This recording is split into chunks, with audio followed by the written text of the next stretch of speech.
Standard 1 ભાગ 6 છે, chapter 2 ચાલી રહ્યું છે ગણિતમાં. દાખલો 12મો. એક નિબંધ સ્પર્ધાના આયોજકે પ્રત્યેક વિજેતાને ₹100 તથા વિજય ન બનનાર દરેક સ્પર્ધકને ₹25 નો પુરસ્કાર આપ્યો છે. આપવાનું નક્કી કરેલું છે. એટલે શું? જે જીતે એને ₹100 અને જે ન જીતે તેને ગેમ રમી છે એટલા માટે એને ₹25 આપવાનું નક્કી કરેલું છે. જો પુરસ્કાર સ્વરૂપે આપવામાં આવેલી કુલ રકમ, એટલે એવું કીધું છે કે જેટલા જીતે છે નથી જીતતા એ બધાને કેટલા રૂપિયામાં આપવાનું છે? ₹3000 જ કરવાનું છે. એટલે 25 હોય 30 હોય એ બધામાં નક્કી કરીને કરવાનું છે. હોય તો કુલ 63 સ્પર્ધકો છે. કેટલા છે? 63. એમાંથી જે જીતે છે તેને ₹100, નથી જીતતા તેને ₹25 3000 માં વેચવાના છે. તો વિજેતા થનારની સંખ્યા, તો આપણને વિજય થનાર સંખ્યા નથી, કુલ સંખ્યા આપી છે અને કુલ રૂપિયા આપ્યા છે અને પુરસ્કાર આપેલો છે. જીતેલાનો ₹100, નથી જીતનારના ₹25. તો એના પરથી આપણે સ્પર્ધકો, વિજય થનાર સ્પર્ધકોની સંખ્યા શોધવાની છે. તો વિજેતા સ્પર્ધકોની સંખ્યા x છે. આ આપણે ધારવાની છે. ધારો કે વિજેતા સ્પર્ધકોની સંખ્યા x છે અને કુલ સંખ્યા કેટલી છે? તો 63. આ આપણે ધારવી પડશે કે વિજેતા સ્પર્ધકોની સંખ્યા, કારણ કે એ આપણે શોધવાનું છે એટલે એને ધારો કે કરીને લખીશું. કુલ સંખ્યા પણ આપી દીધી છે. હવે વિજય ન થનારની સંખ્યા શોધવાની હોય તો તમને ખબર છે, આખો લાડવો છે એમાંથી મેં થોડો લાડવો લઈ લીધો, તો મારે કેટલો બાકી રહ્યો તે જોવો હોય તો આખા લાડવામાંથી જે લીધેલો લાડવો છે તે બાદ કરીશ એટલે મને મળી જશે. તેવી જ રીતે 63 આખો લાડવો કહેવાય, એમાંથી આ જતું રહે એટલે આપણને વિજય ન થનારની સંખ્યા મળી જાય છે. તો 63 - x. હવે વિજય થનારને મળેલી રકમ કેટલી છે? ₹100. તો અહીંયા આપણે કેટલા છે વિજય થનાર સ્પર્ધકો? તો x. તો 100 × x એટલે 100x. આ બેનો ગુણાકાર કરવાનો. તેવી રીતે વિજય ન થનારને મળેલી રકમ કેટલી છે? તો તમને ખબર છે ₹25. અહીંયા આપેલા છે ₹25. તો 25 કૌંસમાં 63 - x. આ બેને લેવાના છે 63 - x. તો એ 25 × 63 નો ગુણાકાર કરવાનો 1575 અને 25 × x નો ગુણાકાર કરવાનો એટલે 25x, વચ્ચે ઓછાનું ચિહ્ન. હવે આ ગુણાકાર તમારે બરાબર કરવાનો છે. ધ્યાન રાખીને 8મા ધોરણમાં આવ્યા એટલે હવે ગુણાકાર જાતે કરતા શીખવાનું, ભાગાકાર જાતે કરતા શીખવાનું. જે પણ હશે કદાચ પ્રોબ્લેમ તે છતાં પણ તો પણ હું કરાવીશ. બંનેની રકમનો સરવાળો 3000 છે. હવે વિજય થનાર અને વિજય ન થનાર એ બેનો સરવાળો 3000 છે. તો હવે 100x અને 25x.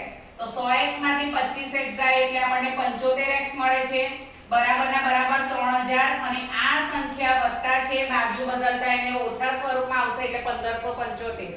બરાબર છે. હવે 75x બરાબર 3000 માંથી 1575 જાય એટલે 14025. બાદબાકી બરાબર કરજો. ત્યાર પછી આપણે તો x ની સંખ્યા જોઈએ છે, x ને એકલા પાડવાના છે. માટે ચલો 1500x બરાબર 75x બરાબર 3000 ઓછા 1575. હવે આમાંથી બાદ થાય તો 1425 આવે. 14025 નહીં, મારાથી ભૂલમાં મિસ્ટેક થઈ ગઈ છે એટલે 75x બરાબર 1425. હવે x બરાબર આ 75 છે તે ગુણાકાર સ્વરૂપે છે, તે 1425 ની નીચે લઈ જવાના છે. ત્યાર પછી 1425 અને 75 એનો ભાગાકાર ના આવડે તો આના આપણે અવયવો પાડવાના છે. 1425 ના આવી રીતે અવયવો પાડવાના, બરાબર, અને 75 ના પણ આવી રીતે અવયવો પાડવાના. તો 1425 ના અવયવો પાડીશું તો 3 × 5 × 5 × 19 મળે છે. તેવી રીતે 75 ના અવયવો પાડીશું તો 3 × 5 × 5 મળે છે. જેને ડાયરેક્ટ 25 નો ઘડિયો આવડતો હોય તે પણ 25 રીતે ઉડાડી શકે છે, જેને જે રીતે આવડે. પણ આપણે જવાબ કેટલો આવડવો જોઈએ? 19. એટલે તમે ડાયરેક્ટ પણ જે હોશિયાર છોકરાઓ છે તે ડાયરેક્ટ કરે, ના આવડતા હોય તે આવી રીતે અવયવ પાડીને કરે. અને આ રીતે બંને સંખ્યા ઉપર નીચેની ઉડાડીને જે જવાબ બાકી રહે તે અહીંયા લખવાનો છે. તો વિજય થનારની સંખ્યા આપણને કેટલી મળી છે? 19. આ જ રીતનો દાખલો મેં અહીંયા આપેલો છે તો ધ્યાનપૂર્વક કરશો. મારી હમણાં ભૂલ થઈ, મેં 14025 બોલી, ખરેખર 1425 હતા. તો તે રીતે તમારી ભૂલ ના થાય તેનું ધ્યાન રાખીને આ દાખલો બરાબર નોટમાં કરજો. બંનેની રકમનો સરવાળો 3000 થાય છે, બરાબર છે. તો બંનેની રકમનો સરવાળો બરાબર 3000. તો બંનેની રકમ એટલે કઈ? તો કે વિજય થનાર અને વિજય ન થનાર એ બેનો સરવાળો આપણે 3000 લેવાનો છે. હવે 100x અને ઓછા 25x બંનેના ચિહ્ન જુદા જુદા છે એટલે બાદબાકી થશે એટલે આપણને મળશે 75x બરાબર 3000 તો ખરા જ, અને આ 1525 છે તે વત્તા છે તો આ બાજુ લાવીશું તો ઓછા આવશે. ત્યાર પછી 75x ના 75x બરાબરના બરાબર 3000 માંથી 1575 બાદ કરે એટલે આપણને મળે છે 1425. હવે x બરાબર આની બાજુમાં છે 75, તો એ 75 ને ક્યાં લઈ જવાના? નીચે લઈ જવાના, એટલે હવે 1425 ના છેદમાં 75. હવે તમને જેને હોશિયાર છોકરાઓ છે એને ડાયરેક્ટ ઉડાડતા આવડતું હોય તો 25 નો ઘોડિયો કરીને 25 તારી 75 ને 25 રીતે કરી શકાય.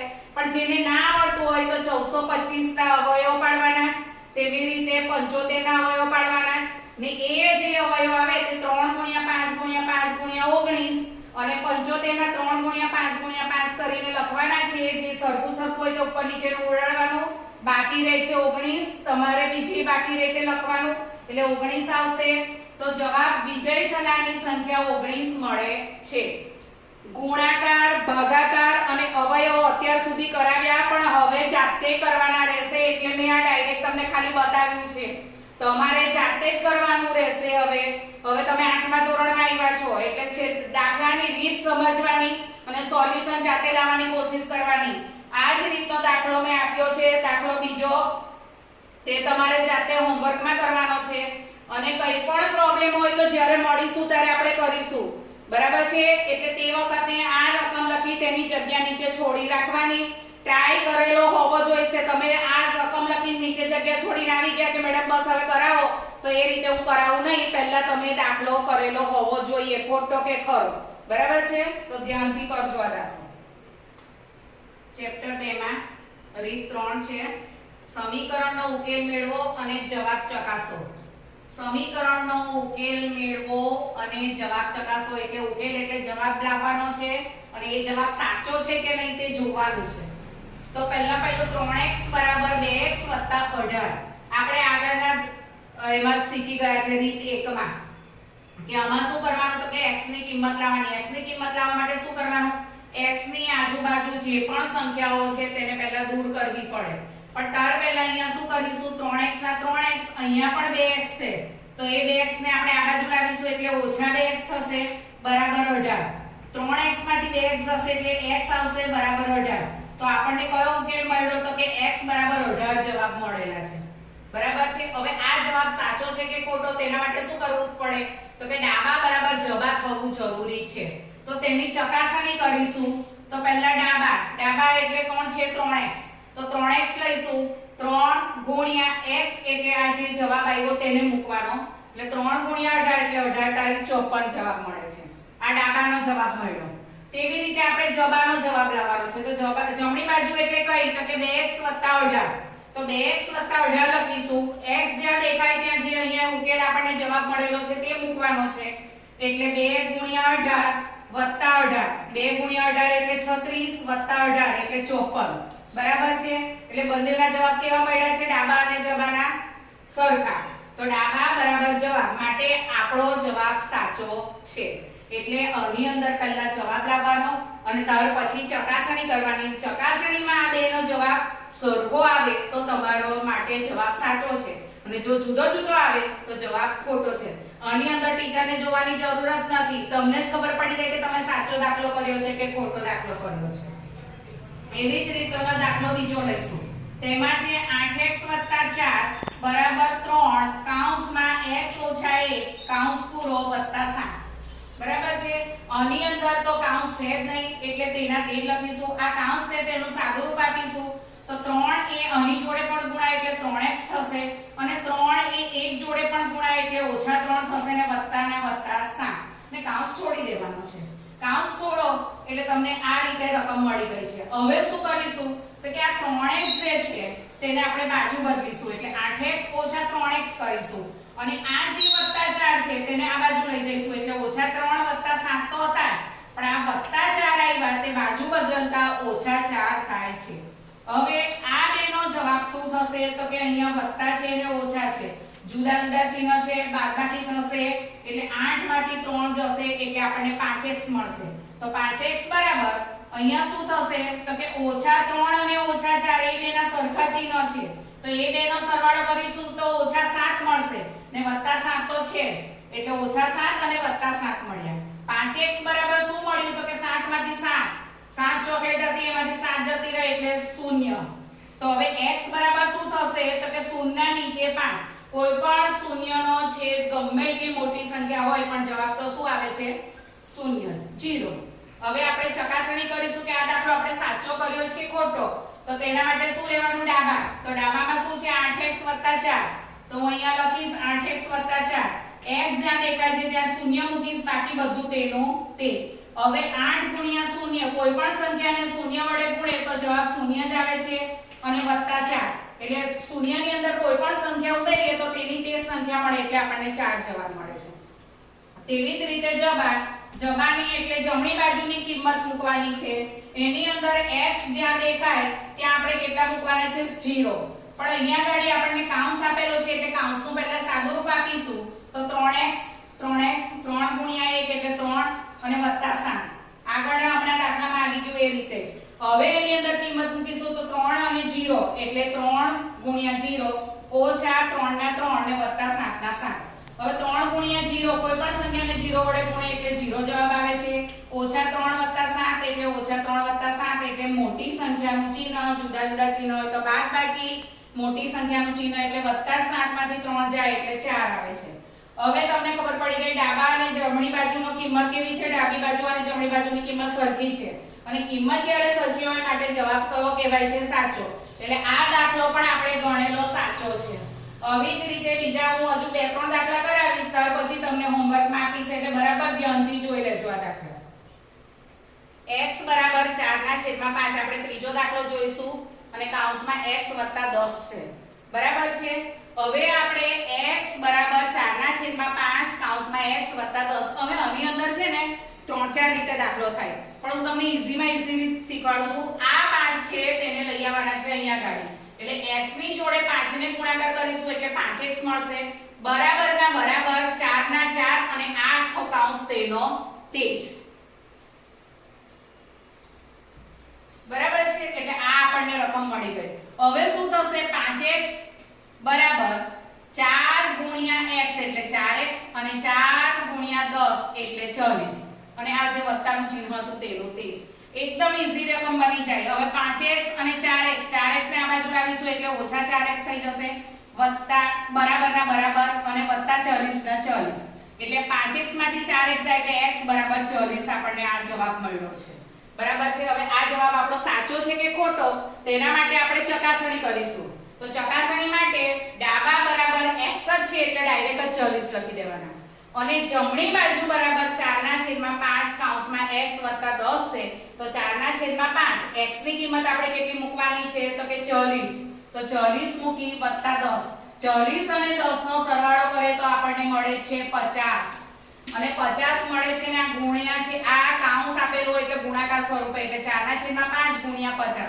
5 નો ઘડિયો બોલો 5 દાન 50 તો 4 ગુણ્યા 10 એટલે આપણને મળે છે 40 તો ડાબી બાજુ અને જમણી બાજુ કેવી થઈ ગઈ છે સરખી થઈ ગઈ છે માટે આપણો જવાબ સાચો છે એટલે આપણે જે આ ઉકેલ મેળવેલો તે ઉકેલ કેવો છે આપણો સાચો છે ચાલો હવે આપણે શીખીશું દાખલો ચોથો તેમાં છે 2y + 5/3 = 26/3 ઓછા y આ દાખલાની અંદર તમે જુઓ કે y વાળા પદને આપણે આ બાજુ લાવવાના અને બીજી સંખ્યાને પેલી બાજુ લઈ જવાની તો 2y હું લખું છું આ ઓછા y છે તેને હું આ બાજુ લાવીશ બાજુ બદલાય એટલે અહીંયા આવશે એટલે વત્તા y થશે તેવી જ રીતે બરાબર પછીની જે સંખ્યા છે તે લખી દેવાની અને આ બાજુની જે સંખ્યા છે તે +5/3 છે બાજુ બદલતા -5/3 થાય છે બરાબર છે હવે શું થશે 2y અને 1y બંનેના ચિહ્ન સરખા છે એટલે સરવાળો થશે એટલે 3y થશે બરાબર કરીને આ છેદ સરખા હોય તો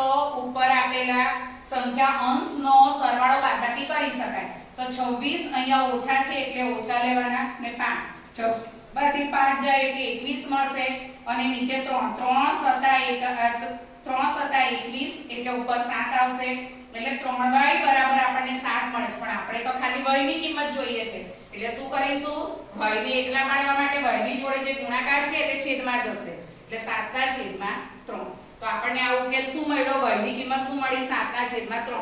હવે આપણે ચકાસણી કરી જોઈશું. તો ડાબી આ જે રકમ છે તેમાં y ની કિંમત 7/3 લખીશું. આ રકમ લખી ડાબી બાજુની, એની અંદર જ્યાં y દેખાય ત્યાં 7/3 લખ્યા વત્તા 5/2. હવે એવું થશે કે આ ગુણાકાર સ્વરૂપ છે એટલે 7 દુ 14 3 વત્તા 5/3. નીચે સમછેદી એટલે એકવાર લખવાનું અને ઉપરનો સરવાળો કે બાદબાકી અહીંયા વત્તા છે એટલે આપણે વત્તા કરીશું એટલે 14 + 5 બરાબર 19/3. બરાબર છે. આ આપણને મળી છે ડાબી બાજુની કિંમત. તેવી જ રીતે આપણે જમણી બાજુની કિંમત શોધીશું. જમણી બાજુની જે કિંમત છે રકમ છે તે લખવાની છે. એમાં y જ્યાં દેખાય ત્યાં 7/3. અહીંયા સમછેદી અપૂર્ણાંક એટલે એકવાર લખીશું, ઉપર બાદબાકી છે એટલે 26 - 7 કરીશું એટલે 19/3. તો આ જમણી બાજુની કિંમત મળી ગઈ. ડાબા બરાબર જવાબ માટે જવાબ સાચો છે એટલે આ દાખલો પણ આપણે સાચો કરેલો છે. તો આ રીતના બીજા દાખલા હું તમને આપીશ તે તમારે ધ્યાનપૂર્વક કરવાના છે. બરાબર છે. અને જે પણ ભૂલ થશે તે તમારે ફરીથી ધ્યાન રાખીને, આની અંદર ખાલી એક જ ભૂલ થાય કે બાજુ બદલતા ચિહ્નો બદલવા જોઈએ. ગુણાકાર સ્વરૂપે હોય તેને છેદમાં લઈ જવાના ને ભાગાકાર સ્વરૂપે હોય તેને ઉપર અંશ જોડે ગુણાકાર કરવાનો. એ ધ્યાન રાખીને આ દાખલા કરજો. બરાબર છે. અને ચકાસણી કરો એટલે તમને તમારો જવાબ સાચો છે કે ખોટો ત્યાં જ ખબર પડી જશે. ચલો હમણાં આગળ જે દાખલા કરાવ્યા છે તેના હોમવર્ક આપેલું છે તે બરાબર ધ્યાનપૂર્વક કરજો અને ચિહ્નોનું ને એ બધું ધ્યાન રાખીને વ્યવસ્થિત રીતે દાખલો કરજો.